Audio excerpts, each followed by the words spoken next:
Calcium, magnesium, iron সহ অ্যান্টিঅক্সিডেন্টে পরিপূর্ণ। এই যে গাছটা দেখতে পাচ্ছেন, এই গাছে ছোট ছোট লাল লাল ফল আছে।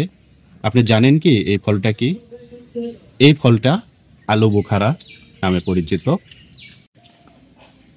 এই যে দেখেন যে আলু বোখারা আমরা দেখছি, এই আলু বোখারা কিন্তু ব্যাপক পুষ্টিগুণ সমৃদ্ধ।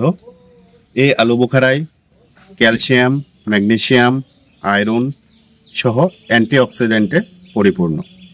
এই আলু বোখারা খাওয়ার ফলে মানুষের কিন্তু ক্যান্সারের ঝুঁকি অনেকটাই কমে। এই আলু বোখারা খাওয়ার জন্য এটাকে আপনি বিরিয়ানিতে ব্যবহার করতে পারেন। বাড়িতে যদি সস বা জ্যাম বা জেলি তৈরি করেন সেটাতে ব্যবহার করতে পারেন, বোরহানি তৈরি করতে পারেন, বিরিয়ানিতে ব্যবহার করতে পারেন। এছাড়া আপনি যদি চান তাহলে আপনি কিন্তু এই আলু বোখারাটা পাকা অবস্থায় সরাসরিও খেতে পারেন।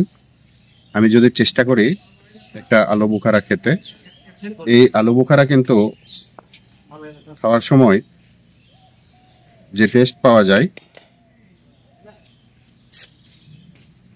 এটা হচ্ছে আমরা অনেক সময় আমরা খেয়ে থাকি। পাকা আমড়ার যে টেস্ট, একটু টক ভাব, একটু মিষ্টি ভাব, সেইটা কিন্তু এই আলু বোখারার অরিজিনাল টেস্ট। আমি এখনই একটা টেস্ট করে দেখলাম। আপনারা যাদের সুযোগ আছে, বাড়িতে যদি একটা আলু বোখারা গাছ থাকে, তাহলে আপনার বাড়ির সকল রান্না থেকে শুরু করে পরিবারের সদস্যদের পুষ্টির চাহিদা পূরণ করতে পারবেন।